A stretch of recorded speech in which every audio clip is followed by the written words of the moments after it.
صلى الله عليه وسلم.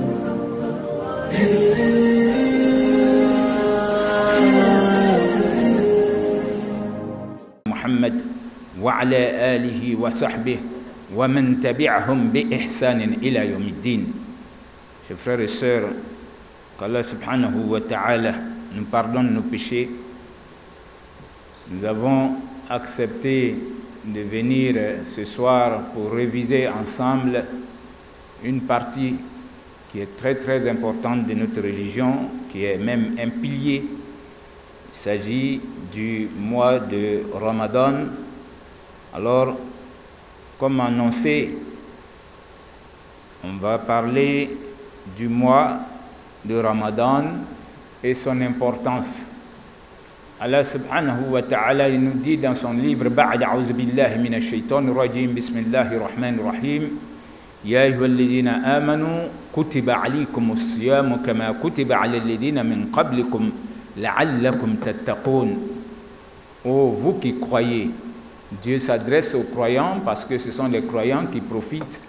Lorsque Dieu leur parle, ils profitent bien de la parole d'Allah subhanahu wa ta'ala. Donc il dit, oh vous qui croyez, alors je vous ai prescrit le jeûne comme il a été prescrit à vos prédécesseurs, ceux qui ont été musulmans comme vous. Alors ne pensez pas que c'est vous qui êtes les premiers à jeûner. Donc je vous ai prescrit le jeûne comme il a été prescrit aux peuples qui vous ont précédé dans la foi. La'allakum tattaqun. Dieu dit, alors l'objectif qu'il vise avec la prescription du jeûne, c'est pour amener le croyant à atteindre la piété. Subhanallah. Effectivement, lorsque tu jeûnes, tu peux atteindre la piété. Alors ça nous amène à dire qu'est-ce que c'est que le jeûne. Ça c'est la première question qu'on peut se poser et qu'il faut pouvoir répondre. Alors le jeûne en islam, il consiste à adorer Dieu en s'abstenant de boire, manger depuis l'aurore jusqu'au coucher du soleil. Donc, s'abstenir de boire, de manger, de faire tout ce qui peut vous amener à rompre le jeûne. Donc, vous vous abstenez de faire tout cela depuis l'aurore jusqu'au coucher du soleil. C'est pourquoi il y a une différence entre le fait de dire je jeûne ou bien je fais le carême. Voilà. Vous allez entendre d'autres dire dans leur religion, il a fait le carême pour tel nombre de jours. Normalement, chez nous, c'est le jeûne parce que lorsque nous jeûnons, Allah subhanahu wa ta'ala a fait qu'avec le jeûne de l'islam, alors le croyant, il quitte son état humain et il essaie d'imiter d'autres créatures de Dieu, comme les anges qui ne boivent pas, qui ne mangent pas, qui ne font qu'adorer Allah subhanahu wa ta'ala.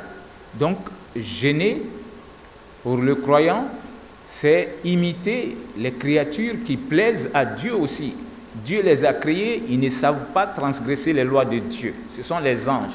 C'est nous les humains qui nous rébellons même souvent contre Dieu. C'est nous les humains qui contestons souvent l'existence de Dieu. Mais les anges, depuis qu'il les a créés, ils ne font qu'adorer Allah subhanahu wa ta'ala.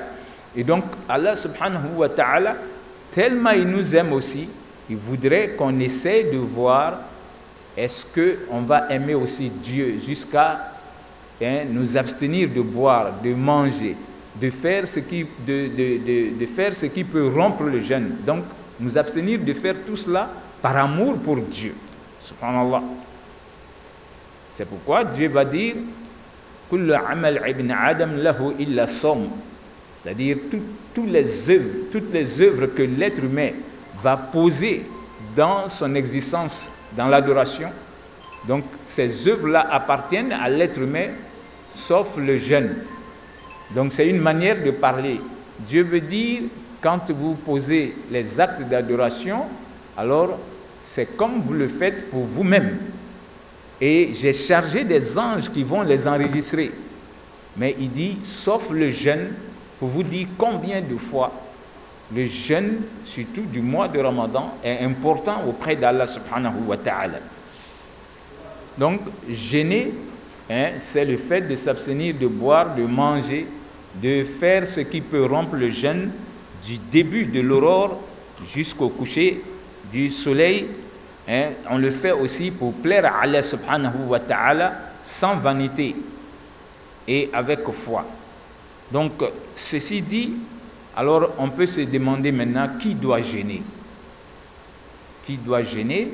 Parce qu'on fait des erreurs sur ce point-là. Alors, pour jeûner, il faut être d'abord croyant, musulman. Si vous n'êtes pas musulman et que vous dites que vous allez jeûner, on a déjà vu ça, d'autres qui disent que on va accompagner les musulmans. Non, tu vas te mettre à ne pas te nourrir, donc tu t'es affamé pour rien, parce que tu ne crois même pas à Allah subhanahu wa ta'ala. Donc le jeûne ne se fait pas pour plaire à qui que ce soit, c'est pour plaire d'abord à Allah subhanahu wa ta'ala qui nous a créés pour l'adorer. Si toi tu ne crois pas à l'existence de ce Dieu, donc tu n'es pas en train de faire le jeûne. Donc pour la première condition, il faut être musulman. Ensuite, il faut être pubère. Parce que quand tu n'es pas pubère, même si tu jeûnes, alors jusqu'ici tu n'es pas sous la plume des anges, puisque les anges écrivent tout ce qu'on fait en bien et en mal. Mais ça commence lorsque on devient pubère. Alors il faut être pubère. Ensuite, il faut jouir de sa faculté mentale. Parce que quelqu'un qui ne jouit pas de sa faculté mentale ne sait pas si Dieu existe. Alors tout ce qu'il fait, il ne sait même pas pourquoi il le fait. Donc il faut être quelqu'un qui jouit de sa faculté mentale. Alors il faut aussi être quelqu'un qui est en bonne santé. Parce que Dieu, pour l'adorer, il ne voudrait pas nous torturer. C'est pourquoi il va le dire aussi, à partir de ces versets-là. Dieu, en prescrivant le jeûne, ce n'est pas dans le but de nous torturer, non. Donc, il faut être en bonne santé pour pouvoir jeûner. Alors, Allah subhanahu wa ta'ala, il a fait que c'est quelqu'un aussi qui doit être sur place. C'est-à-dire, il n'est pas en voyage, donc il peut jeûner en ce moment. Parce que si tu es en voyage, là, il va encore avoir pitié de toi. Puisque si tu ne peux pas supporter le jeûne lorsque tu voyages, Dieu te dit tu peux rompre. Alors, donc il faut être sur place, ne pas être en train de voyager. Alors, quand on regarde tout cela, on va trouver que pour jeûner, alors il faut être croyant, il faut jouir de sa faculté mentale, il faut être pubère, il faut être en bonne santé. Ça, c'est très important, on va revenir là-dessus. Il faut être en bonne santé pour jeûner.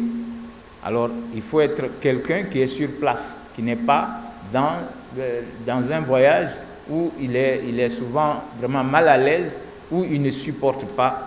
Parce que ça arrivait aux disciples du prophète qui l'accompagnaient lors d'un voyage, n'ont pas pu supporter la chaleur, il a eu pitié d'eux et il va rompre son jeûne. Pour dire que c'est une concession d'Allah subhanahu wa ta'ala. Alors, quelle est la bonne manière de pouvoir jeûner aussi? Donc, pour jeûner, le croyant, il doit imiter le prophète sallallahu alayhi wa sallam, puisqu'il est le meilleur des modèles pour nous. Dieu le dit, ati'u Allah wa ati'u Rasula wa ulil amr minkum. Donc, adorer Dieu, imiter le prophète sallallahu alayhi wa sallam. Et lui, il va le dire aussi, Allah va le dire dans beaucoup de passages. Qul in kuntum tuhibbuna Allah fattabi'uni yuhibbukum Allah wa yaghfir lakum dhunubakum Allahu ghafurur rahim. Mohammed, dis-leur, si vous aimez Allah subhanahu wa ta'ala, alors imitez-moi, suivez-moi. Alors ainsi Dieu, il va vous pardonner, il va d'abord vous aimer, vous pardonner vos péchés. Et car le Dieu que nous adorons, il est un Dieu miséricordieux, un Dieu qui sait pardonner. Donc le prophète sallallahu alayhi wa sallam, pour jeûner le mois que nous attendons tous, alors il va commencer par l'intention. Donc pour jeûner, tu ne peux pas jeûner si tu ne formules pas l'intention. Et donc si tu dois formuler l'intention de jeûner le mois de Ramadan, il faut que le croissant lunaire soit apparu et qu'il n'y a pas de doute, soit tu l'as vu ou un croyant l'a vu, alors ça peut être ici dans ta ville ou dans une ville dans le pays où tu résides. Une fois que l'annonce est faite, alors toi tu ne diras pas comme moi je n'ai pas vu la lune. Non, une fois que l'annonce est faite, surtout dans un cadre bien organisé comme nous le faisons ici chez nous en Côte d'Ivoire, le COSIM charge les imams de regarder dans toutes les villes où ils vont se trouver. Alors quand quelqu'un, disons, a vu le croissant lunaire, il informe son imam et c'est au tour de l'imam maintenant d'informer la cellule qui est chargée de faire l'annonce. Et par la grâce de Dieu, nous avons notre radio, notre télévision qui nous permet aujourd'hui de donner la nouvelle aux croyants, et ils peuvent être partout sur l'étendue du territoire ou même hors de la Côte d'Ivoire. S'ils suivent El Bayan, ils sauront qu'aujourd'hui le croissant a été aperçu dans telle ville de la Côte d'Ivoire et les musulmans vont commencer à jeûner à partir de demain. Donc avec l'apparition du croissant lunaire déjà, alors le prophète avait cette belle habitude qui est que pour chaque mois lunaire, pour chaque mois, le prophète il s'adressait à Dieu. Il faut s'habituer à cela aussi. Ce n'est pas lié simplement au Ramadan. Pour chaque mois, lorsque on vous dit que le croissant lunaire a été aperçu, alors tu fais cette bénédiction. Allahu Akbar, Allahu Akbar, Allahu Akbar 3 fois. Ensuite, Allahumma ahilhu alayna bil amn wal iman. Allahumma uhillahu alayna bil amn wal iman was salamati wal islam wa tawfiq lima tuhibbu wa tarda rabbuna wa rabbuka Allah. Donc Allahu Akbar qui signifie Dieu est grand que tout. Allahumma, ô Dieu, ahilhu alayna bil amn wal iman. Seigneur, fasse que ce mois que nous allons vivre, qu'on puisse vivre dans ce mois-là dans la sécurité, parce que c'est Dieu qui procure la sécurité et la sécurité de Dieu est la meilleure des sécurités. Donc au début du mois, il faut demander à Dieu, Seigneur, fasse que nous puissions vivre au cours de ce mois qui va commencer à partir de demain, que ce soit un mois dans lequel on sera en sécurité provenant de toi-même. Seigneur, fasse que ce soit un mois au cours duquel aussi on va garder notre foi. Voilà, la foi, c'est très très très important. Ça peut augmenter, ça peut diminuer. Alors, le prophète l'a dit, sallallahu alayhi wa sallam, notre cœur est entre les deux doigts de Dieu et Dieu tourne les cœurs à sa guise. Donc c'est pourquoi souvent ta foi augmente. Toi-même tu es content de ta manière de faire et souvent tu sens que ta foi a baissé. Ça arrive à tout le monde, même les messagers, subhanallah. Pour vous dire qu'il faut imiter le prophète sallallahu alayhi wa sallam qui après chaque prière lui demandait l'assistance de Dieu en disant Allahumma ya muqallib al-qulub thabbit qalbi ala dinik. Seigneur, toi tu es le Dieu qui fait tourner les cœurs parce que c'est toi qui as nos cœurs. Alors fasse que mon cœur soit stable avec la foi. Parce que si ta foi diminue jusqu'à un certain niveau, si Dieu ne t'aide pas, il y a des gens qui arrivent à ce niveau-là. Ils ne prient plus. Moi j'ai vu ça. Jusqu'à aller te dire, il faut prier pour moi parce que j'ai du mal à faire ma prière. Cependant, il ne faut pas qu'on descende aussi jusqu'à ce niveau. Parce que quand tu arrêtes de prier, tu deviens mécréant. Voilà. Quand tu arrêtes de prier, tu deviens mécréant. Donc la foi peut baisser. Parce que lorsque il y a la foi, tu verras que, c'est-à-dire tout ce qui plaît à Dieu te plaît. Et tout ce qui déplaît à Allah subhanahu wa ta'ala, tu t'en éloignes. Voilà. Donc, Allahumma uhillahu alayna bil amn wal iman was salamati wal islam. Donc, Seigneur, fasse que on soit dans la paix. Le mois dans lequel nous allons entrer là, qui est le mois de Ramadan, que ce soit le mois que toi tu as vu, tu demandes à Dieu que ce soit un mois de paix, qu'il y ait la paix où toi tu te trouves, qu'il y ait la paix dans ta maison, avec tes semblables, avec tes collègues au boulot, dans le pays où tu te trouves, qu'il y ait la paix. C'est nous les croyants qui demandons à Allah subhanahu wa ta'ala qu'il y ait la paix, parce que notre religion est paix. Et Dieu lui-même, il est paix. C'est pourquoi le prophète, après chaque prière, il disait aussi Allahumma anta salam wa minka salam tabarakta ya dhal jalal wal ikram. Voilà. Donc, chaque fois, le croyant doit demander à Allah subhanahu wa ta'ala la paix. Donc, tu le fais après chaque prière. Parce que quand tu demandes à Dieu de te procurer la paix, il te donne la paix du cœur. Parce que quand tu as la paix du cœur, Wallah, tu te suffis avec ce que tu as.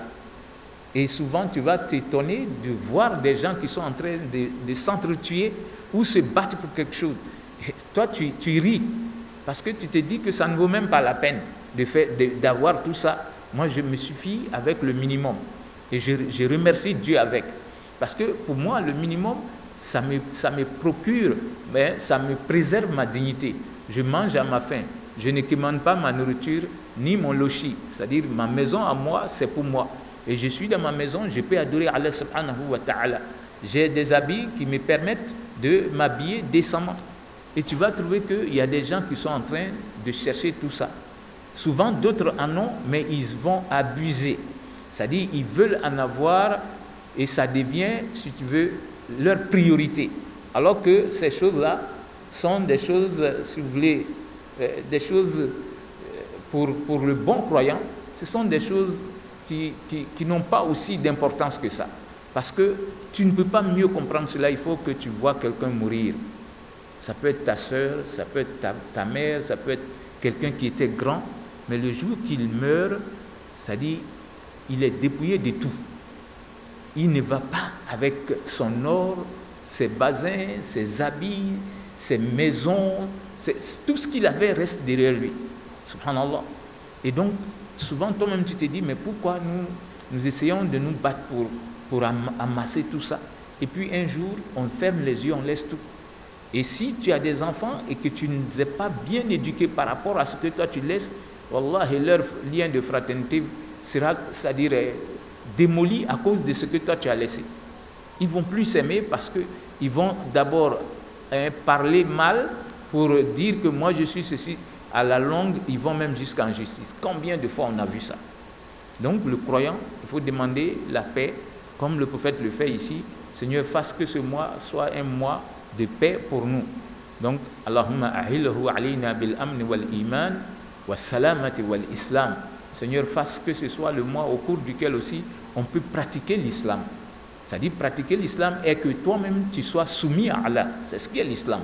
Ce qui plaît à Dieu, que Dieu fasse que ça te plaise. Et ce qui ne plaît pas à Dieu, que Dieu te éloigne de cela. Donc, au début de chaque mois, il faut demander ça à Allah subhanahu wa ta'ala. C'est ce que le prophète est en train de nous montrer ici. Wa tawfiq lima tuhibbu wa tarda. Seigneur, je te demande aussi la réussite dans ce que toi, Dieu, tu vas aimer et tu vas agréer. Donc, ce que Dieu aime et qu'il agrée, donc, il rend ça facile pour le croyant. Mais c'est pourquoi toi tu dois demander ça aussi.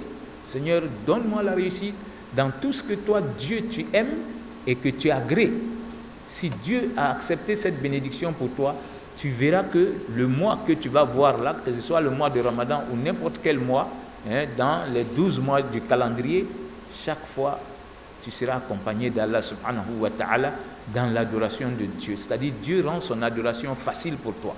Subhanallah.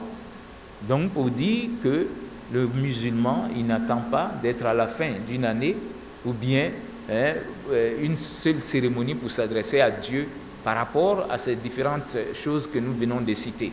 Avoir la foi, avoir la sécurité.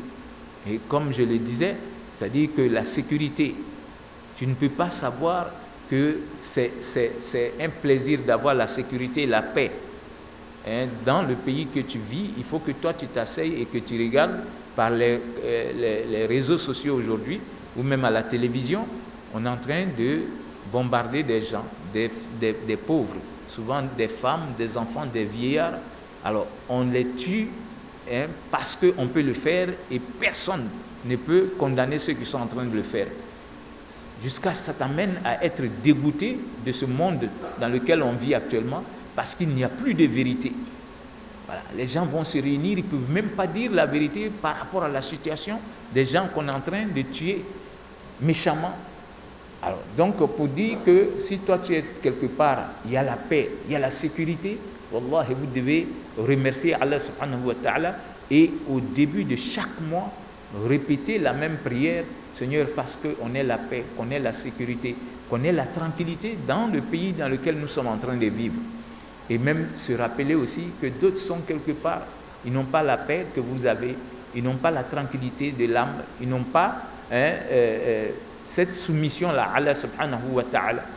C'est comme il y a des croyants musulmans actuellement qui sont en Chine, c'est-à-dire on les prend pour aller les envoyer dans d'autres régions et faire d'eux des esclaves.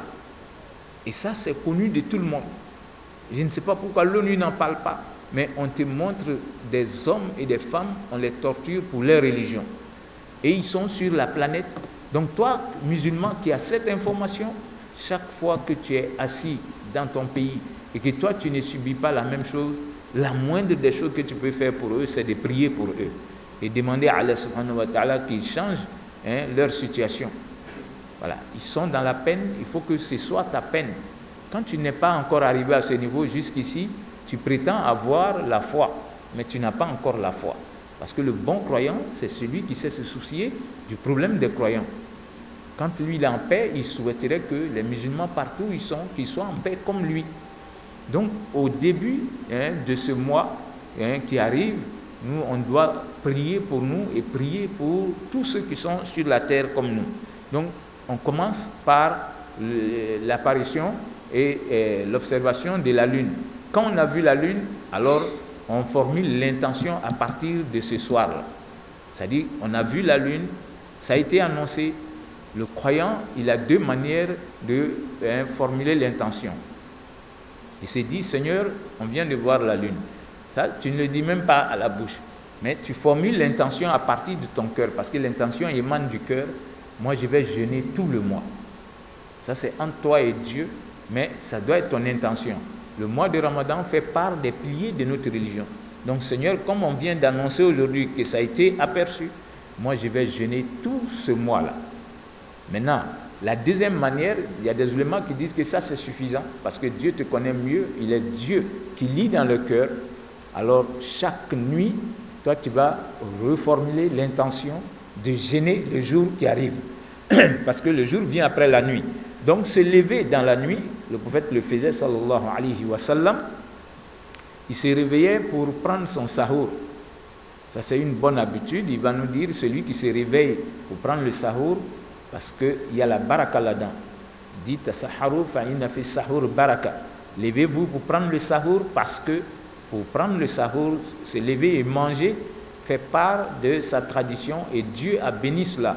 Et comme lui, il ne faisait pas les choses vainement, alors il explique, dit que ceux qui se réveillent pour prendre leur sahur, Dieu a chargé des anges qui prient pour eux. Donc le croyant qui va jeûner, même si tu n'arrives pas à manger, parce qu'il y a des gens, hommes et femmes, qui vraiment se réveiller dans la nuit et manger, ils ne peuvent pas.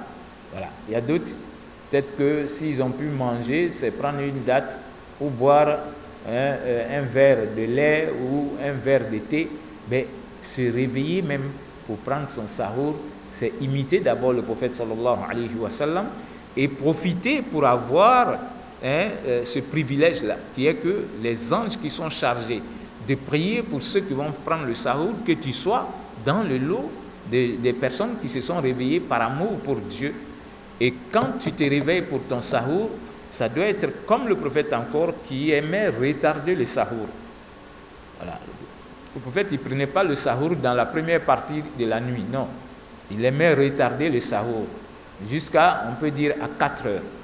Voilà. Donc si tu t'es réveillé à 3h45, 4 heures, tout ça c'est bon. Donc tu prends le sahur et la prière, on peut dire maintenant à 5h30, donc au moins 1 heure du temps avant l'appel, tu te lèves et tu prends un thé, ou bien sûr tu peux manger, parce qu'il y a d'autres qui savent bien manger. Voilà, il y a d'autres même qui mangent le foutou à l'heure là. À 4 heures, ils se réveillent. Et ils n'aiment même pas que ce soit, ils veulent que ce soit pilé, bien pilé à 4 heures du matin. Alors d'autres aiment le garba, ils aiment prendre ça. Voilà. Donc ceux aussi qui ne peuvent pas manger s'étonnent de voir, tu ne peux même pas mettre quelque chose en bouche et toi tu es en train de manger ton garba avec ton ou bien bon, manger son riz. Bon, alhamdulillah, Dieu nous a créés différemment. Donc il faut s'habituer aussi à prendre le sahur. Et toute personne qui se réveille et qui aime prendre son sahour verra la prière de l'aube. Voilà, il ne faut pas se réveiller, d'autres font ça. Ils mangent bien, ils s'en vont se coucher que bon, vraiment je suis bien rassasié. Alors la prière de Fajr le trouve endormi. Non. Quand on se réveille pour le sahour, c'est dans l'intention aussi de pouvoir faire sa prière avec la mosquée. Surtout pour les hommes. Parce que la femme peut prier dans sa chambre. Mais si tu vas à la mosquée, alhamdulillah, parce que le prophète dit, n'interdisez pas la maison de Dieu à ses serviteuses ou ses esclaves. Parlez des femmes, elles peuvent aller à la mosquée comme les hommes. Donc quand toi tu t'es réveillé à 4 heures, tu as pris le sahour, si tu restes éveillé pour aller dans la mosquée du quartier ou même pour prier dans ta chambre en tant que femme, mais les hommes, tu dois forcément aller à la mosquée parce que le prophète dit, s'il n'y a pas de raison pour toi, c'est-à-dire comme la maladie, ou bien si tu vas à la mosquée, tu as peur que quelqu'un n'attente à ta vie, ce n'est pas le cas. Tu pries chez toi parce que tu te dis, bon, Dieu est partout. Non, ça c'est pas permis pour l'homme qui est pubère, tu dois forcément aller à la mosquée. Ça c'est très important. Ce n'est pas lié aussi au Ramadan. Les hommes doivent prier en congrégation. Voilà. Alors, l'homme qui s'est réveillé pour prendre le sahour, comme le prophète sallallahu alayhi wa sallam, il va aller faire sa prière de l'aube. Et là, si tu peux, dis-toi qu'il y a aussi un autre privilège. Le prophète va nous dire, lorsque vous faites votre prière de subh en congrégation, vous êtes sous protection de Dieu toute la journée jusqu'au coucher du soleil. Subhanallah. Wallah, et pour cette raison aussi, on doit aller à la mosquée du quartier pour chaque prière de subh. Parce que les dirigeants avant, qui sont croyants et qui savent, lorsqu'ils voulaient même mettre la main sur quelqu'un qui était leur opposant ou quelqu'un vraiment qu'ils voulaient emprisonner, ils se renseignaient d'abord. Est-ce qu'il était à la prière de l'aube? Si on leur dit oui, ils disent non, ne l'attrapez pas aujourd'hui. Parce que je ne veux pas de palabres avec Dieu. Le prophète nous a dit que quand un homme, femme ou homme, quelqu'un a fait sa prière de l'aube en congrégation, la personne est sous protection d'Allah subhanahu wa ta'ala jusqu'au coucher du soleil. Alors si toi tu vas faire palabre à cette personne-là, dis-toi que tu fais palabre à Allah subhanahu wa ta'ala. Voyez-vous? Donc après qu'on ait fini de faire sa prière, alors il faut savoir que le prophète sallallahu alayhi wa sallam, il va nous dire, tu ne boiras plus, tu ne vas plus manger et tu ne feras pas ce qui peut rompre le jeûne depuis l'aurore jusqu'au coucher du soleil. Subhanallah. Et tellement tu vas plaire à Allah subhanahu wa ta'ala, Dieu fait que le jeûneur, lorsque tu invoques Dieu, tu es exaucé. Il y a des catégories de personnes, Allah exauce ceux-là. Parmi ces personnes, il y a celui qui est en train de jeûner le mois de Ramadan ou même le jeûne surrogatoire. En tout cas, quand tu es en train de jeûner, alors il y a un secret en toi et Allah subhanahu wa ta'ala. Puisque souvent, il faut même que tu le dises pour qu'on sache que tu jeûnes. Sinon, personne ne sait que tu jeûnes. Et dans ton intimité, quand tu te retrouves dans ta chambre ou dans ton bureau, ou bien tu es seul, tu peux manger, tu peux boire. Mais par amour pour Dieu, tu ne le feras pas. Donc, tu vas plaire à Allah subhanahu wa ta'ala pour cette raison. Donc, on peut aussi dire quels sont les objectifs visés par Allah subhanahu wa ta'ala en prescrivant le jeûne. Premièrement, Allah a prescrit le jeûne pour nous amener à atteindre la piété. Alors, Allah subhanahu wa ta'ala, il nous connaît mieux que nous-mêmes. Il sait que nous sommes des pécheurs. Donc, pour nous amener à nous ressaisir, à nous repentir, il a créé ce mois qui est le meilleur des mois dans l'année. Donc, le prophète l'a dit, sallallahu alayhi wa sallam, Khayr shuhur shahru Ramadan. Alors, le meilleur des mois de l'année, c'est le mois de Ramadan. Et le prophète va dire aussi, Law ya'lam al-ibadu ma fi Ramadan, la tamanna al-ibadu an yakuna Ramadan sana. Si les gens savaient le bonheur que Dieu a mis dans ce mois-là pour nous, on allait demander à Allah subhanahu wa ta'ala de faire de l'année même Ramadan. Que toute l'année soit Ramadan au lieu que ce soit un seul mois. Subhanallah. Donc Allah, il veut qu'on atteigne la piété. Allah, il nous connaît mieux que nous-mêmes. Il veut nous expier nos péchés. Donc pour le faire, il faut faire son jeûne de mois de Ramadan. Il a prescrit pour effacer les autres péchés des 11 mois de l'année. Subhanallah. Subhanallah. Donc, vous voyez combien de fois Dieu, il est miséricordieux. C'est pourquoi si toi tu as pu voir un Ramadan et Dieu t'a pas pardonné au cours de ce Ramadan, voilà, le prophète dit, lui, il ne sait pas comment Dieu peut te pardonner. Si toi tu es croyant, Dieu t'a laissé voir un Ramadan. Toi, tu es sorti de ton Ramadan sans être pardonné, mais comment tu veux que Dieu te pardonne en ce moment? Parce que le Ramadan n'est que bonheur sur bonheur. Donc, Dieu l'a prescrit, c'est pour expier tous nos péchés. C'est pourquoi le prophète va nous dire wa huwa shahrun awwaluhu rahma wa awsatuhu maghfira wa akhiruhu itqun minan nar. Voilà un mois, le début est miséricorde et le milieu, Allah subhanahu wa ta'ala, il expie nos péchés et à la fin, il nous délivre du feu. Donc ça fait les 3 décades, subhanallah. Donc Allah facilite son adoration pour nous pendant ce mois béni. Alors Dieu l'a prescrit aussi pour nous amener à avoir pitié les uns des autres. Donc si toi tu jeûnes, tu comprends mieux la faim de celui qui va se présenter devant ta porte et qui pourra te dire j'ai faim. Voilà. Souvent ça arrive, il y a des commandeurs qui vont venir chez toi. Donc tu ne peux pas mieux comprendre, il faut que toi-même tu sois affamé au moins 30 jours. Déjà le premier jour tu peux comprendre si tu es quelqu'un qui est sensible. Voilà que toi, Dieu te permet de payer ta popote. C'est-à-dire souvent le mois. Il y a d'autres qui donnent à leur épouse l'année. Moi j'ai vu ça, c'est-à-dire demande, le mois ça fait tant, voilà, je paye pour l'année, pour ne pas que au cours de l'année, si j'ai fait mon voyage, ou bien toi tu te charges de ça. Alors c'est celui-là qui doit comprendre qu'il y a des gens qui vont fouiller dans les poubelles pour se nourrir, subhanallah. Combien de gens qui vont fouiller dans les poubelles pour se nourrir? Et quand toi tu jeûnes, tu dois te dire Alhamdulillahi Rabbil Alamin, voilà que moi, par la grâce de Dieu, toute l'année je mange. Et quand j'arrête de manger par amour pour Dieu, je comprends combien de fois des gens qui sont en train de se promener souvent pour chercher leur nourriture, ils sont peinés jusqu'à ils vont fouiller dans les poubelles. Nous tous on a vu ça. Combien de fois tu vas trouver des gens qui sont en train de fouiller dans la poubelle? Wallahi, c'est pourquoi si une personne pareille s'approche de toi pour dire j'ai faim, il ne faut pas être avare. Il faut donner à cause d'Allah subhanahu wa ta'ala. Parce que souvent, Dieu veut t'éprouver et voir est-ce que toi, tu peux avoir pitié.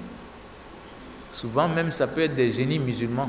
Ils viennent voir est-ce que celui-là, il prétend être musulman. Est-ce que lui peut avoir pitié? Il vient en forme humaine. T'étendre la main, ah, ça va pas, est-ce que tu peux? J'ai faim. Surtout ce mot-là, quand ça sort, subhanallah, il faut avoir pitié à cause de Dieu. Parce que tu ne sais pas si toi-même un jour tu ne vas pas tendre la main comme ça aussi. Donc Allah subhanahu wa ta'ala, il voudrait qu'on ait pitié les uns des autres. Toi, tu peux être le plus nanti de ta famille, le plus nanti de ton quartier, de ta tribu. Souvent, ça arrive. Tu peux être homme et femme. Et Dieu, il a fait que tout ce que toi tu touches devient bonheur. Les gens regardent. Au moins, au cours de ce mois, on va voir est-ce qu'elle peut partager ou bien il peut partager avec nous. Mais c'est le mois de partage. Donc Dieu nous met à l'épreuve avec le jeûne pour voir est-ce qu'on aura pitié de nos frères, de nos sœurs, parce que les autres sont allés à l'école comme toi, qui sont souvent même diplômés comme toi, mais qui n'ont pas eu la chance d'avoir de bons boulots, qui n'ont pas eu la chance même avec un bon boulot d'avoir un bon salaire comme toi, qui n'ont pas eu la chance de pouvoir entreprendre et être vraiment indépendant. Tu n'attends même pas que le gouvernement t'emploie. Donc Dieu fait que tout ce que toi tu entreprends, ça marche. Mais en Ramadan, Dieu veut voir est-ce que toi tu peux partager avec tes proches, partager avec des gens que tu ne connais même pas. Voilà. Payer ta contribution pour différentes mosquées.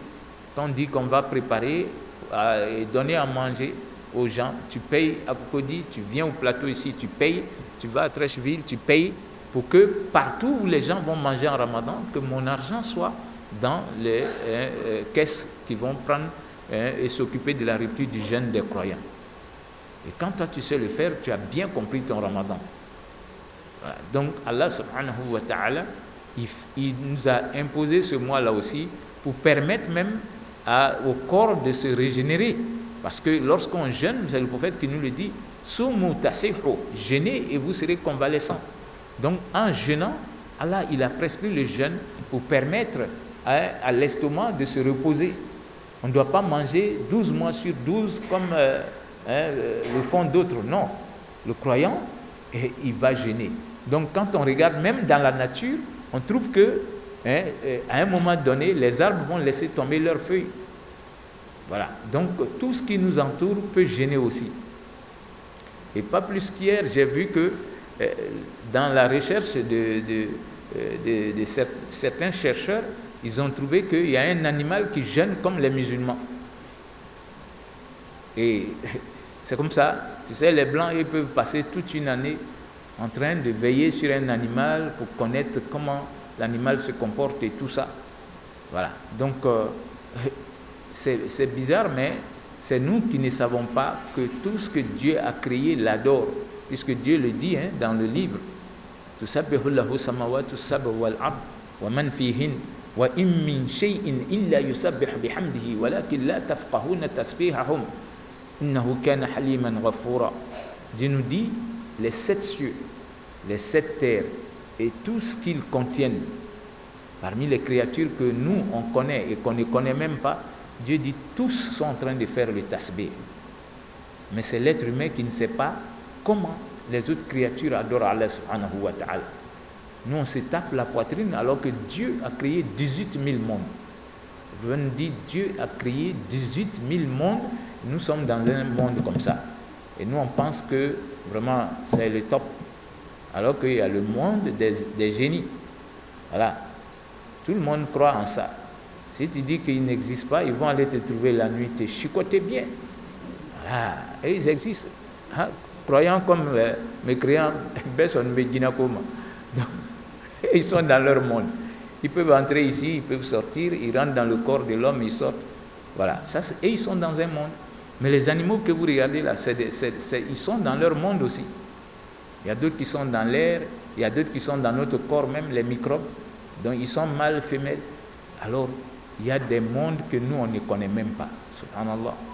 Parce que le prophète, quand il faisait l'ascension, c'est-à-dire pour aller prendre la prière, Dieu l'a fait voir des choses. C'est-à-dire qu'il est arrivé, qu'il a vu, en quittant la Mecque pour venir à Jérusalem, puisque c'est là-bas, il va monter au ciel, Dieu, il va lui faire voir des choses qu'il ne connaissait pas. Et parmi ces choses-là, il va arriver dans un monde où tout est bleu. Donc les créatures de Dieu qui sont là-bas, ce sont des créatures qui sont comme les anges. Il n'y a pas de mâle ou femelle. Dieu les a créés comme ça. Et le bleu qui est là-bas, c'est ce qui monte jusqu'au ciel. Sinon le ciel n'est pas bleu. Le prophète va expliquer tout ça. Donc le bleu, la lueur dans laquelle eux ils vivent, c'est du bleu. Et c'est ce bleu-là qui monte au ciel qui nous donne l'impression que le ciel est bleu. Subhanallah. Donc pour vous dire combien de monde il y a. Voilà. Donc Allah subhanahu wa ta'ala ait pitié de nous. Alors Dieu, il a prescrit le jeûne pour le bonheur de l'être humain. Parce que en cherchant à plaire à Allah subhanahu wa ta'ala, tu vas atteindre la piété. Et donc le jeûne a été prescrit pour qu'on ait pitié les uns des autres. Pour qu'on puisse renforcer nos liens de fraternité, nos liens d'humain entre nous. On assiste les autres. Donc le bon jeûneur, il fait attention à tout ça.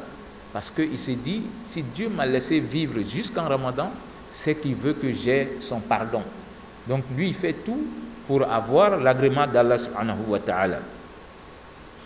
Alors, on va essayer rapidement aussi de voir les bonheurs liés à ce mois-là. Donc Allah subhanahu wa ta'ala, pour nous dire qu'il y a des vertus de ce mois, c'est dans ce mois de Ramadan que Dieu a révélé le Coran au prophète Mohammed sallallahu alayhi wa sallam. Pour cela, simplement, le musulman devait aimer ce mois. puisque c'est le mois au cours duquel Allah subhanahu wa ta'ala, il a révélé le Coran. Voilà. Donc, c'est le mois du Coran.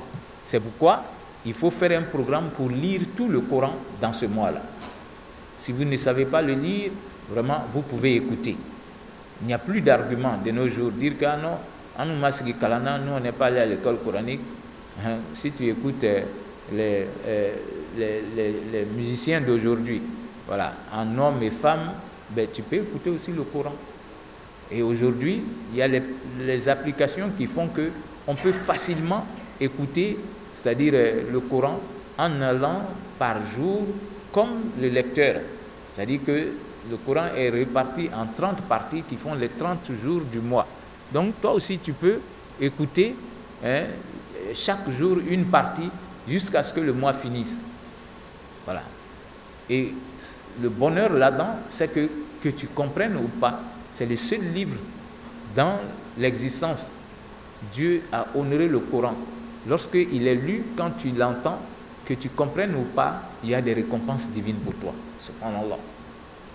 Que tu comprennes ou pas, la lecture, en l'écoutant, Dieu te dit, il va avoir pitié de toi. Dieu le dit dans le Coran. Lorsqu'on est en train de lire ce livre-là, il dit d'écouter d'abord. Et ensuite, il faut se taire.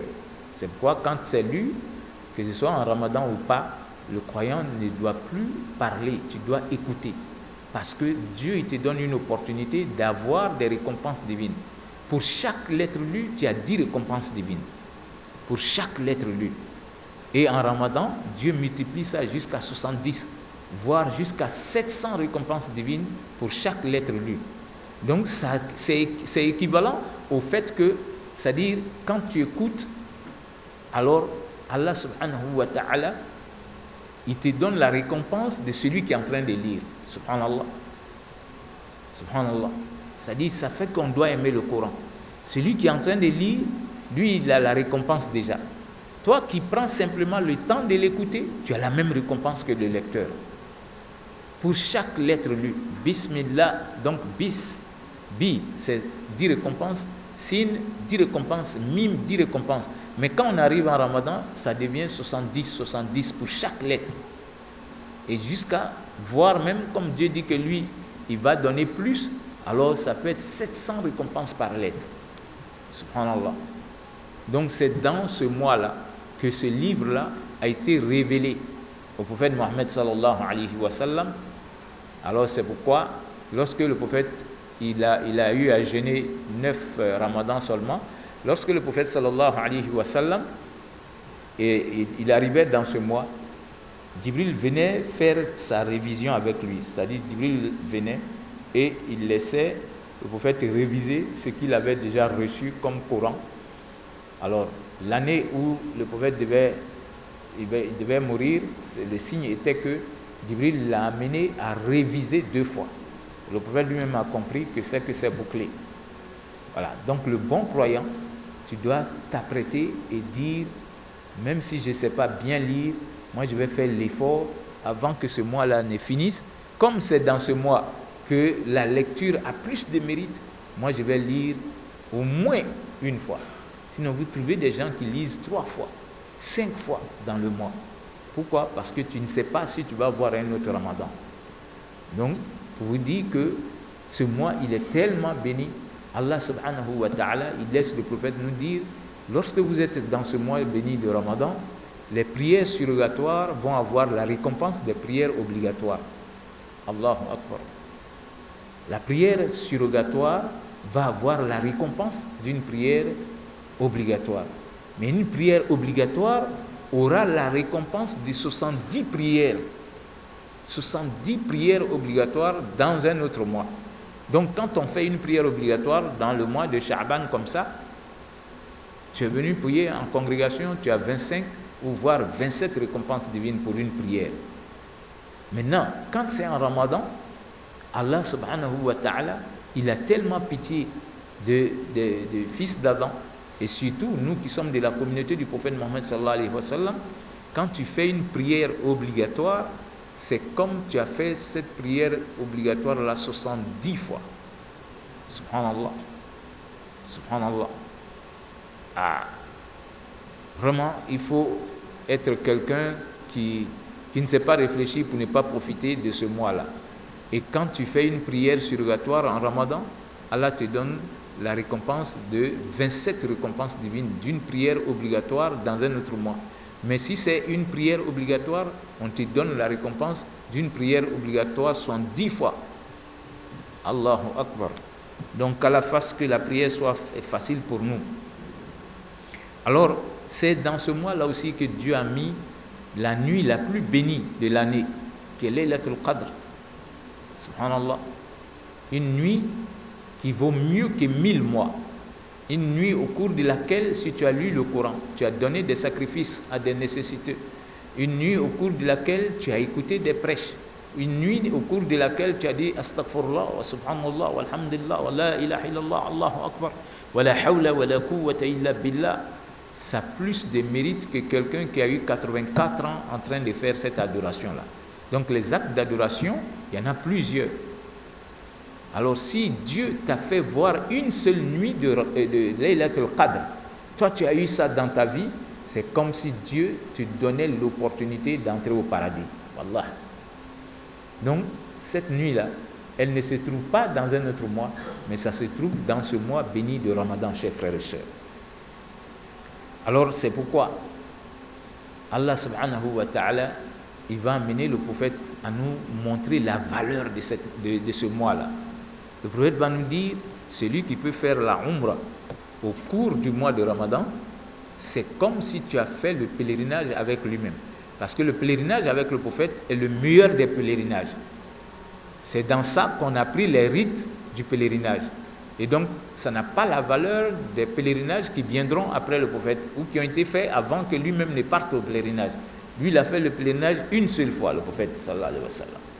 Donc, il dit, celui qui peut faire la umrah pendant Ramadan, que toi, ta umrah là, qui n'est pas le pèlerinage, mais ça a la valeur du pèlerinage du prophète sallallahu alayhi wa sallam. Wallahi, si toi tu as les moyens en ce mois, tu dors, tu n'es pas allé au début des 10 premiers jours, ni les 20 deuxièmes jours, ni 3e, tu vas à Las Palmas, tu vas à Los Angeles, tu vas à Paris pour aller te pavaner là-bas, alors que Dieu te montre le paradis ici. Hein? Wallahi, si moi en tout cas quand j'étais étudiant, je quittais même Médine pour aller à la Mecque. Mes camarades trouvaient que j'exagérais. J'ai dit, tiens, je ne sais pas quand est-ce que je vais mourir. C'est le prophète qui dit que, c'est-à-dire si tu es à la Mecque, la prière là-bas, une seule prière équivaut à 100 000 récompenses. Ça, c'est les autres mois. En mois de Ramadan, là, 100 000 récompenses, 70 fois. J'aime très bien le prophète, je m'en vais dans sa ville natale. Et quand j'ai commencé la première année, d'autres riaient. Mais après, les gens ont compris. Mes camarades, on allait tous pour aller faire les 10 dernières nuits là-bas, la dernière décade. Voilà. Donc, pour vous dire que si vous avez les moyens, wallah, ne lésinez pas. Au moins, avant que le Ramadan ne finisse, vous faire un tour pour aller faire le tour de la Kaaba et puis aller saluer le prophète et revenir. On n'est pas obligé d'attendre forcément que ce soit à la fin. Voilà. On peut aller pour les 10 premiers jours. Ça dépend des activités des gens. Voilà. Toi, tu n'as pas eu de congé. Tu as eu tes congés pour les 10 premiers jours. Tu t'en vas. Tu vas faire tes 10 premiers jours là-bas et tu reviens. Au moins, toi, ton Ramadan ne sera pas comme nous autres, notre Ramadan. Voilà. Ton Ramadan sera bonifié parce que tu as eu la prière dans la meilleure des mosquées. Disons les 2 meilleures mosquées, parce que la mosquée de la Mecque est mieux encore que la mosquée de Médine. Donc, ta prière, au lieu que ce soit 70 fois, 25-70 fois, ça sera plus de 100 000 fois, 70 fois, subhanallah. Pour vous dire que combien de fois Allah a pitié de nous et il faut profiter. Alors, si tu peux, ce sera les 10 dernières nuits, vraiment, il faut aller les passer là-bas. Parce que tu es sûr d'avoir Laylatul Qadr à la Mecque. Tu tu es sûr d'avoir Laylatul Qadr. Dans tes 10 jours-là, tu vas avoir Laylatul Qadr à la Mecque. Donc, Dieu ne donne pas ce privilège-là à tout le monde. Maintenant, si toi tu ne peux pas, tu fais ton itikaf ici. Tu choisis une mosquée et tu rentres dans cette mosquée-là avec l'intention de plaire à Allah subhanahu wa ta'ala. Donc, Allah subhanahu wa ta'ala, il a eu pitié de l'être humain. Il nous connaît. On n'aura pas longue vie comme nos prédécesseurs. Souvent, les gens avaient 400 ans de vie sur terre. Et nous, quand tu as 80, alors toi-même, tu veux partir. Voilà. Tu ne veux pas dépasser cette limite-là parce que tu deviens une charge pour ceux qui t'entourent. Ou bien, tu commences à oublier. Voilà. Quand tu atteins un certain âge, tu commences à oublier. Et le prophète a dit, la majorité de sa communauté, les gens vont avoir entre 60 et 70 ans. Lui-même, il n'a eu que 63 ans. Donc, Allah subhanahu wa ta'ala a honoré ce mois de Ramadan et la nuit du destin. Wallahi, ce jour-là, Jibril descend avec les anges. Et quand ils descendent sur terre, ils viennent nous saluer. Une manière de dire combien de fois le jeûneur plaît à Allah subhanahu wa ta'ala. Donc, Jibril est le chef des anges. Dieu lui dit de choisir des anges et ils vont descendre sur terre dans cette nuit-là pour venir nous saluer. Donc c'est la foi qui amène le croyant à accepter cela. Alors il y a des hadiths, on va dire quand les anges là vont te toucher, ton corps devient illicite à l'enfer. C'est quoi? Dans cette nuit, le croyant fait tout pour embellir sa maison. Il faut tout faire pour que chez toi, ça sente bon et que vraiment la maison soit propre. Voilà. Et Jibril nous a dit, eux ils n'entrent pas dans les maisons où il y a les chiens. Ouais. Les anges, ils n'entrent pas dans les maisons où il y a les chiens. Ils n'entrent pas dans les maisons où il y a les statues. Et comme les femmes, elles aiment beaucoup les statues, souvent même il y a d'autres qui dorment avec des statues dans leur chambre. Il y a d'autres qui aiment les nounous. Il y en a un peu partout au mur. Tu n'as plus de bébés, tu enlèves tout ça. Sinon, tu n'auras pas d'ange, même pas en Ramadan seulement. Parce que quand il y a les statues, ça c'est vérifié. Quand il y a les statues et les photos, c'est dans ces trucs-là que les génies se cachent. Les gens qui ont les maladies, qui sont envoûtés, souvent quand leur maladie commence, c'est dans les photos et les statues qui sont dans la maison. Ils vont te dire que c'est dans ces statues-là qu'ils commencent à sortir et venir me perturber. Voilà. Donc quand les anges disent qu'ils n'entrent pas dans une maison où il y a le chien, ils n'entrent pas dans une maison où il y a les statues, le croyant doit s'éloigner de cela. Vous trouvez qu'aujourd'hui, c'est devenu une mode pour ceux qui pensent qu'ils sont trop civilisés. Il faut des statues en bronze, il en faut en ivoire, il en faut en cécile. Il y en a même à la rentrée du salon, il y en a un peu partout. Bon, souvent quand tu parles de ça, oh non, ils sont trop exigeants. Non, notre religion, là, ce n'est pas une religion d'avis personnel. Voilà, ta foi, là, Dieu va mesurer ça dans tout ce qui t'entoure. Comment tu t'habilles, comment tu dors, comment tu te réveilles. On te dit d'imiter le prophète, mais c'est lui qui te donne les informations. Voilà, et c'est chez lui que ça s'est passé. Jibril est venu, il devait entrer chez le prophète. Il a dit au prophète qu'il arrivait. Il est venu, il a trouvé que notre mère Aïcha avait mis un rideau, elle avait brodé des figures là-dessus. Voilà. D'autres disent que c'est des chiens, tout ça. Bon, ça c'est la femme, elle veut embellir sa maison. Et quand Jibril est venu, il a vu le rideau, il ne pouvait pas entrer à cause des dessins qui se retrouvaient là-dessus. Donc, il est parti. Il est revenu encore, il l'a trouvé, il n'a pas voulu entrer. Alors, quand il est revenu une troisième fois, le prophète va lui dire, mais tu m'as fait attendre, tu m'avais dit que tu venais. Il a dit, que je suis venu, j'ai respecté, mais chez toi, il y avait un rideau sur lequel vraiment il y avait des figures. Et nous, on ne rentre pas dans une maison où il y a les chiens et où il y a les statues. Donc, le prophète a dit à notre mère de ne plus mettre ce rideau-là. Ça, c'était un rideau. Mais chez nous, là, on va payer les statues en bronze, en ivoire. Et souvent, on est fier de dire que ouais, moi, je collectionne les œuvres d'art, je suis... Bon, subhanallah. Mais en croyant, ça ne fait que t'éloigner de Dieu. Voilà. Dans ta maison, les anges doivent pouvoir entrer. Ils doivent prier pour toi. Ils doivent être là, surtout quand ce sera dans la nuit des destins, où ils vont descendre. Donc partout où ils vont entrer, ils vont saluer les croyants. Mais toi, on ne pourra pas s'approcher de toi, ni de ta maison, parce que tu es dans un environnement qui ne plaît pas à ton Seigneur. Alors souvent, c'est des choses qui arrivent aux gens par, si tu veux, par ignorance. Voilà. Maintenant, si tu n'avais pas l'information, tu as eu l'information, tu commences maintenant à argumenter, ouais, il faut que, bon, moi, de la foi est dans le cœur, hein, tout ça là, non. En ce moment, tu veux te rebeller contre Dieu, parce que le prophète sallallahu alayhi wa sallam, quand il te donne une information, tu dois l'appliquer. C'est comme si on te dit, bon, le prophète, il n'aimait pas qu'on transforme la créature de Dieu. Ça peut être qu'un homme porte des boucles d'oreilles. Et tu te dis que tu es musulman. Non, les boucles d'oreilles, ce n'est pas pour les hommes. Tu enlèves ça. Voilà. Toi, tu es une femme, tu dis non, je suis trop noire. Tu t'en vas blanchir ta peau. Tu es en train de transformer. Et le Satan le dit dans le Coran. Dieu, je vais les amener à transformer ta créature. Et ça s'explique par ces choses-là. Voilà. Toi, tu es homme, tu fais descendre ton pantalon, on voit ton slip en marchant. Qu'est-ce que tu veux dire? Et tu ne sais même pas pourquoi on fait descendre le pantalon comme ça et qu'on voit le caleçon derrière. C'est le signe de ceux qui sont homosexuels. Ça se fait dans le pays des Blancs là-bas. Ça, c'est un signe pour eux. Mais toi, tu fais ça pour dire que, bon, moi aussi, je suis à la page.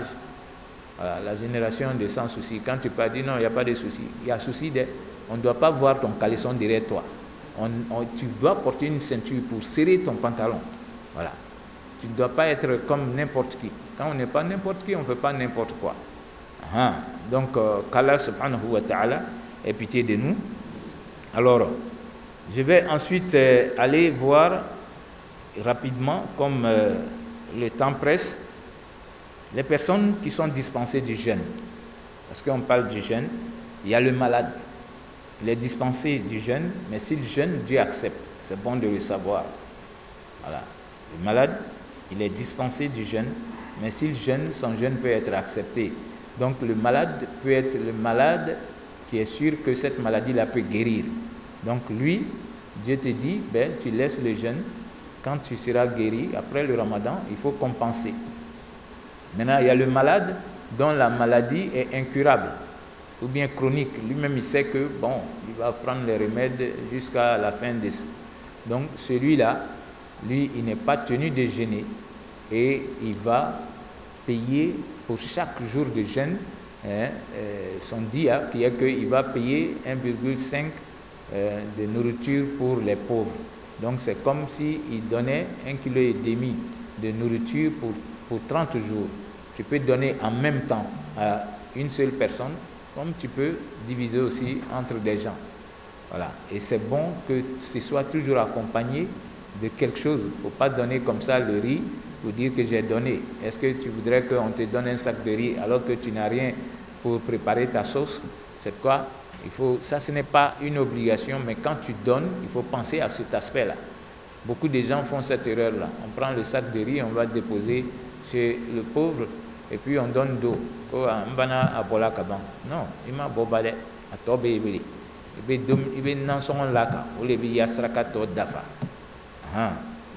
Alors le voyageur, il est dispensé aussi, mais si il peut jeûner, son jeûne sera accepté. Donc ça dépendra de toi. Quand tu voyages, si tu peux supporter le jeûne, tu jeûnes. Mais si tu ne peux pas, ben Dieu te dit, il faut connaître le nombre de jours que tu as fait, et puis après, tu vas compenser. Alors la femme en état de menstrue, elle est dispensée du jeûne. Alors après le ramadan, il faut compenser. Donc pour vous dire que nous sommes dans la période où les femmes qui n'avaient pas jeûné pour 3 ou 5 jours du ramadan de l'année passée, c'est maintenant il faut compenser cela. Il ne faut pas attendre qu'on rentre dans le nouveau ramadan pour venir poser la question. C'est maintenant. Il faut prendre le temps de jeûner. Donc, même si elle jeûne aussi, la femme qui est en état de menstruer, il ne faut pas forcer. Si tu jeûnes, ça ne sera pas exaucé. Dieu te dit, tu ne jeûnes pas jusqu'à ce que tu finisses. Voilà. Donc ça arrive, tu es en train de jeûner, il est 18h et on dit que c'est à 18h15 qu'on va rompre le jeûne. Donc à 18h10, tu vois tes menstrues, alors ce jour de jeûne-là est fini, tu dois forcément compenser. Parce que tu étais à 5 minutes seulement et tu auras la récompense d'être resté affamé pour Allah subhanahu wa ta'ala. Mais ça ne va pas combler le jeûne. Il faut que après le mois, tu ajoutes ce jour-là et que tu payes. Voilà, ça arrive souvent. Donc la femme en lochi, c'est la même chose. Une femme qui a accouché, voilà, qui est en train de saigner, elle ne peut pas jeûner. Alors l'impubère, une femme qui n'est pas encore sous la plume des anges, donc elle est impubère, elle est dispensée du jeûne. Alors il y a aussi quelqu'un qui ne joue pas de sa faculté. Lui aussi, il est dispensé du jeûne. Maintenant, il y a ceux qui sont dispensés du jeûne, mais avec compensation. Voilà, il faut faire la différence, c'est bon de noter ces choses-là. Alors, il y a en premier lieu les vieilles personnes. Ceux qui sont dispensés du jeûne, avec compensation, vous allez trouver qu'il y a les vieilles personnes. Et les vieilles personnes, il y en a deux sortes. Il y a celles qui ne peuvent plus supporter les difficultés du jeûne. Et Dieu le dit, وَعَلَى الَّذِينَ يُطِيقُونَهُ فِدْيَةٌ طَعَامُ مِسْكِينٍ فَمَنْ تَطَوَّعَ خَيْرًا فَهُوَ خَيْرٌ لَهُ وَأَنْ تَصُومُوا خَيْرٌ لَكُمْ إِن كُنتُمْ تَعْلَمُونَ. Donc, c'est 1,5 kg par jour que ces vieilles personnes-là qui ne supportent plus, il ne faut pas se tuer. Dieu le dit, il n'a pas prescrit le jeûne pour nous tuer. Tu as atteint un certain âge, tu ne supportes plus quand tu jeûnes, toi tu souffres, tout le monde souffre dans la maison ou dans la cour à cause de toi, mais Dieu te dit il faut arrêter, il faut payer la nourriture pour donner aux nécessiteux. Voilà. Souvent, pour d'autres c'est à 70 ans, 75 ans, ça dépend des corps des gens. Donc si toi-même tu sais que tu ne supportes plus, Wallah, Dieu te connaît mieux que toi-même. Voilà. Donc il y a des gens aussi qui ont dépassé un certain âge, c'est-à-dire 90 ans, voire 100 ans, qui agissent maintenant comme des enfants. Ça, c'est une vieille personne, tu ne peux pas lui dire de jeûner.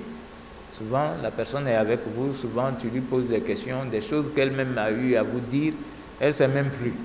Voilà. Donc, ceux-là, alors, le jeûne ne leur est pas obligatoire, ni la compensation, parce que souvent la personne n'est pas avec nous.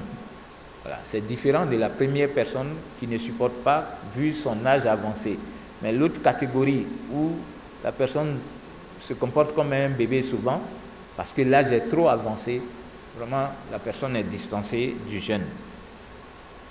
Alors, il y a les malades qui sont dans le cas des maladies incurables. On a dit, ceux-là, ils doivent forcément nourrir les nécessités. Alors, il y a ceux, ça c'est ce qui passe souvent inaperçu, ceux qui gagnent leur pain dans des travaux très durs et pénibles. Voilà. Comme ceux qui sont dans des fabriques de ciment.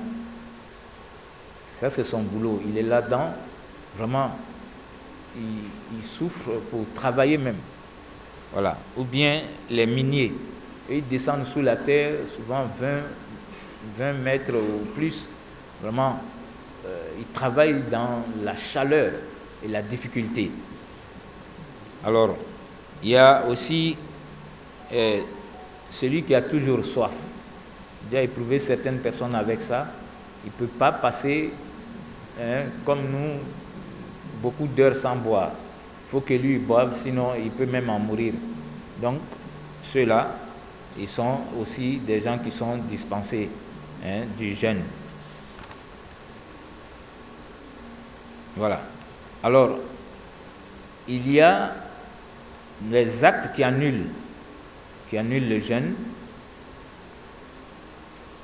Donc, il y a 3 catégories d'actes qui annulent le jeûne. La première catégorie, le fidèle ne rembourse pas le jeûne. Donc le fidèle ne rembourse que le nombre de jours qu'il a manqué après le ramadan. Ça, c'est la première catégorie. Le fidèle ne rembourse que le nombre de jours qu'il a manqué après le ramadan. Par exemple, quelqu'un qui a vomi, c'est-à-dire il a provoqué son vomissement. Donc après le ramadan, il doit rembourser. Donc une personne, une femme qui a vu son sang démenstrué, doit rembourser ce jour-là. Le sang de l'oshi, ou bien le rejet de la foi. C'est-à-dire que tu n'es plus musulman. Et puis après, bon, tu te dis non, ce que j'ai fait là, c'est une erreur. Donc vraiment, je reviens à la foi. Parce que quand tu es en train de jeûner et que tu renies ta foi musulmane, c'est que le jeûne est fini. Voilà. Mais peut-être d'ici le soir encore, tu te retrouves, tu dis non, ça c'était une erreur de ma part, c'est bon de mourir musulman, je reviens à la foi. Donc ce jour de jeûne-là est annulé. Après le mois de Ramadan, tu dois forcément compenser cela. Ou bien le rejet de l'intention. Ça peut arriver aussi. Tu es seul dans ta chambre là-bas, tu dis, ah bon, c'est moi qui avais pris cette intention de jeûner, je ne jeûne plus. Voilà. Si ça arrive, le jeûne est fini. C'est des choses qui arrivent aux gens. Hein. Ce jeûne-là, après, tu as regretté, mais comme tu avais formulé dans ton cœur que tu ne jeûnais plus, voilà, donc ce jeûne-là est tombé à l'eau. Après le mois de Ramadan, tu dois le compenser. Alors, c'est comme la rémission du sperme par embrassement ou par pensée. Ça peut arriver aussi. Donc, quoi, il faut éviter de dire, ah bon, moi je peux me maîtriser, je vais embrasser ma femme ou bien mon mari. Si tu as éjaculé le sperme, le jeûne est allé à l'eau. Voilà. Alors, ou bien manger, boire ou fumer sciemment. Quand tu l'as fait, le jeûne, après le mois de Ramadan, tu dois compenser forcément. Chose va dire, Imam Malik dit forcément, celui qui a mangé, qui a bu ou qui a fumé sciemment, il faut que ce soit accompagné de kafara. Parce que tu ne peux pas faire cela pour dire que ouais, je suis libre de faire ce que je veux. Non. Tu ne peux pas boire parce que ça annule le jeûne. Tu ne peux pas manger, ça annule ton jeûne. Et tu ne peux pas fumer sciemment pendant la journée du mois de Ramadan et penser que ça va aller comme ça. Non. Pour les autres, tu vas compenser, mais Malik dit que tu dois faire cela avec kafara. Et kafara consiste à jeûner 2 mois d'affilée, sans intervalle. Voilà, tu nourris 60 nécessiteux si tu ne peux pas jeûner 2 mois. Tu dois délivrer un esclave de l'esclavage. Comme on ne trouve plus d'esclaves, on va aux 2 autres. Tu dois jeûner 2 mois pour ce jour que tu as gâté là. 2 mois d'affilée, sans intervalle. Quand tu fais un jour de repos dedans, tu reprends à 0. C'est pour te corriger. Voilà. Donc, tu ne peux pas, tu vas maintenant nourrir 60 nécessités. Tu leur donnes à manger matin, midi, soir. 60 nécessités. Alors, il y a le fait de faire une perfusion. Ça annule le jeûne ou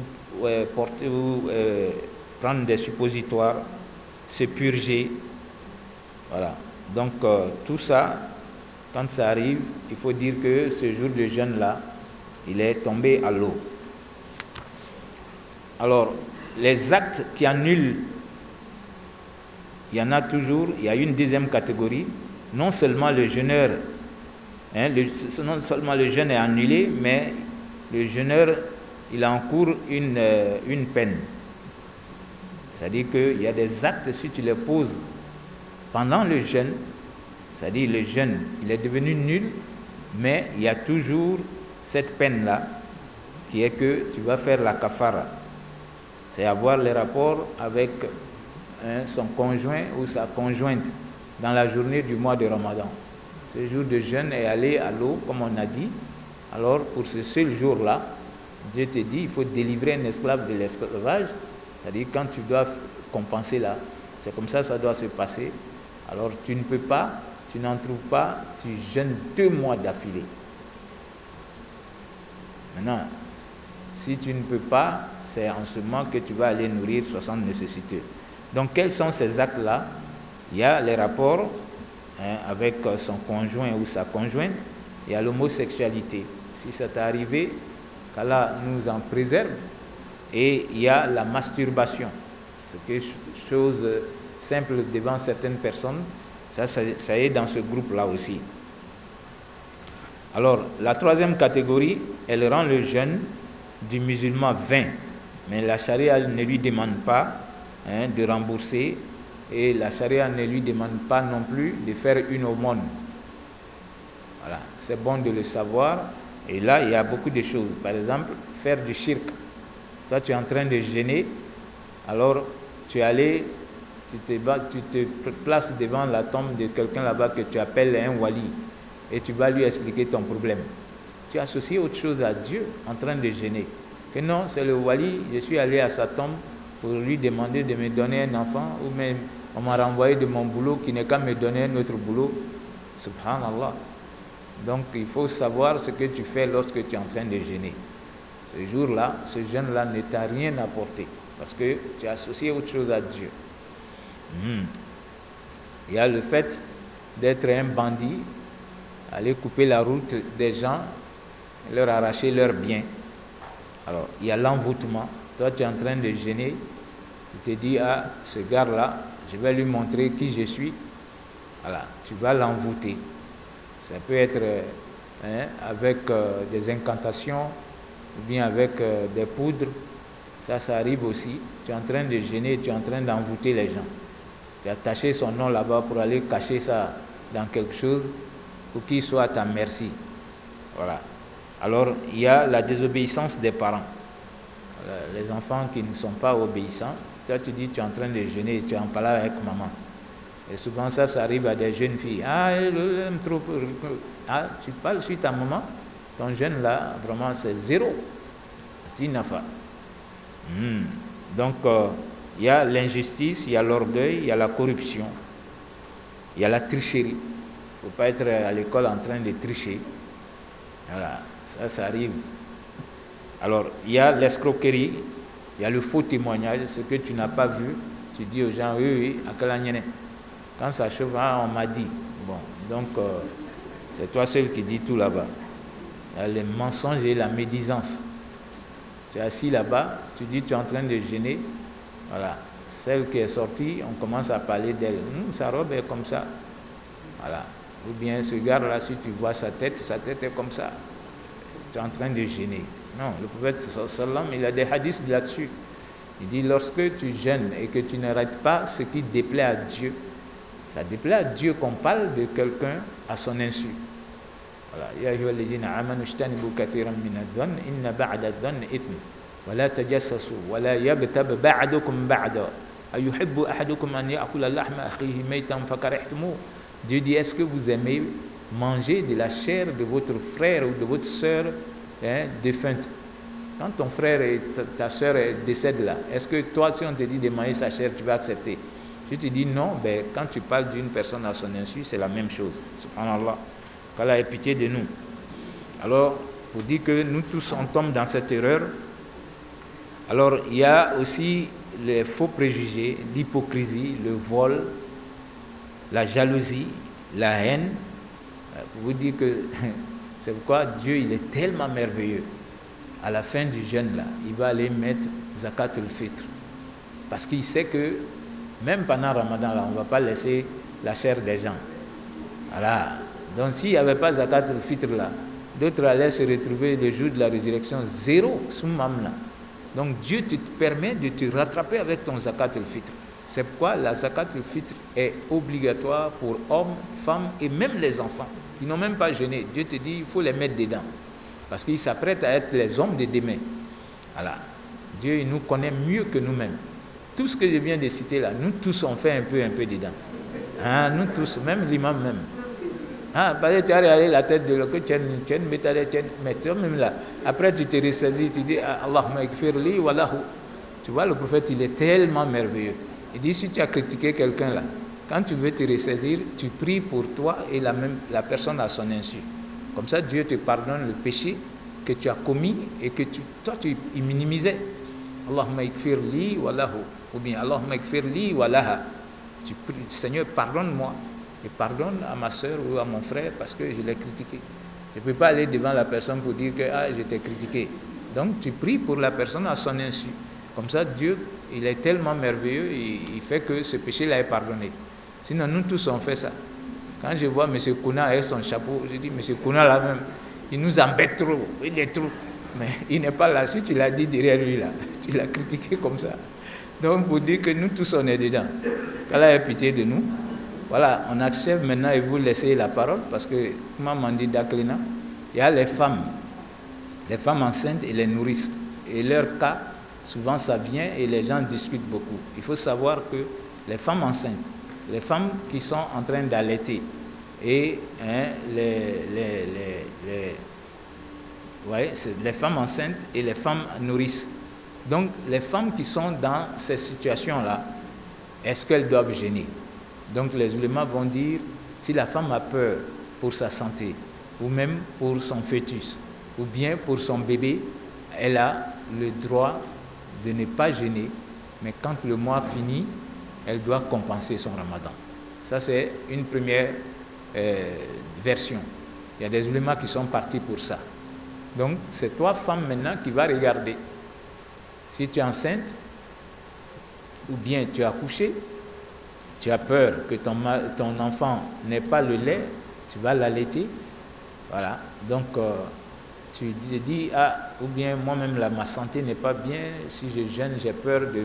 Donc, on te dit, tu laisses le jeûne. Lorsque le mois finit, tu dois compenser. Quand tu vas bien te rétablir et que tu n'as plus peur pour ta santé ou pour ton enfant. Donc, compenser. Alors, deuxième catégorie d'oulémas, ils vont dire que tu vas compenser après que tu seras guéri. Mais comme on est en ramadan, toi tu vas manger, pour chaque jour, tu dois nourrir des nécessités jusqu'à ce que le mois finisse. Et là, c'est très difficile. C'est-à-dire que pour chaque jour, tu dois nourrir, mais quand le mois finit, tu dois compenser les 30 jours du ramadan encore. Et ça dépend des femmes. Il y a d'autres qui te disent que moi, je préfère ça.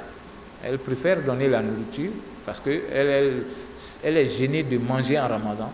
Mais quand Dieu lui donne l'opportunité, elle va encore compenser. Si tu peux le faire, tant mieux. Maintenant, la troisième phase, c'est qu'il y a des ulémas qui ont suivi les disciples même du prophète. Et moi, c'est ce que je prends. Les disciples du prophète comme Ibn Abbas, c'est celui-là qui était le cousin du prophète sallallahu alayhi wa sallam. Et le prophète a prié que lui, il soit celui qui peut mieux faire l'exégèse du Coran que quiconque. C'est lui qui va dire, quand Dieu dit, qui parlait de la femme dans cet état-là. Soit elle est enceinte, ou bien elle a accouché, voilà, elle est en train de nourrir son enfant, ou bien, bon, c'est pour sa santé. Lui dit que la femme, dans ces trois cas-là, elle n'est qu'à donner la compensation en nourriture. Elle n'a pas à dire qu'après le mois, elle va encore faire les 30 jours. Moi, en tout cas, c'est ce que moi j'ai choisi. Maintenant, c'est aux femmes, j'ai dit, je te présente les trois. C'est à toi aussi de choisir ce qui sera facile pour toi parce que Dieu te connaît mieux que toi-même. Alors, d'autres trouvent que cette troisième manière de faire, qui est que, alors, elle donne de la nourriture, elle n'a pas à compenser le mois. Je crois que la majorité des femmes aussi aiment ça. Voilà, mais il y a des imams qui sont souvent durs, te disent non. Au moins, il faut rendre la chose facile. Voilà, les trois peuvent se faire. Et toi, si tu dis que dans ta mosquée, alors c'est ça qu'on doit forcément faire, non. En islam, on explique. Maintenant, si c'est facile pour la personne de compenser après que le mois soit fini, bon, c'est à la personne de le faire. Elle te dit, moi, je ne peux pas, parce que je ne sais pas quand est-ce que je serai bien rétabli. Je préfère donner de la nourriture pour chaque jour, 1,5 kg. Bon, pour chaque jour, elle nourrit, et puis c'est fini. Voilà. Puisque les disciples du prophète, à leur temps, ils en ont discuté comme on le fait aujourd'hui. Et ceux qui sont les plus anciens sont allés sur ça. Donc moi, c'est ce que je préfère aussi. Alors, donc Allah subhanahu wa ta'ala, il nous laisse voir le mois de Ramadan en bonne santé et qu'il exauce tous les actes que nous allons poser au cours de ce mois béni. Subhanakallahumma wa bihamdik, nashhadu an la ilaha illa anta nastaghfiruka wa natubu ilayk. Subhana rabbika rabbil izzati amma yasifun wa salamun ala al mursalin walhamdulillahi rabbil alamin.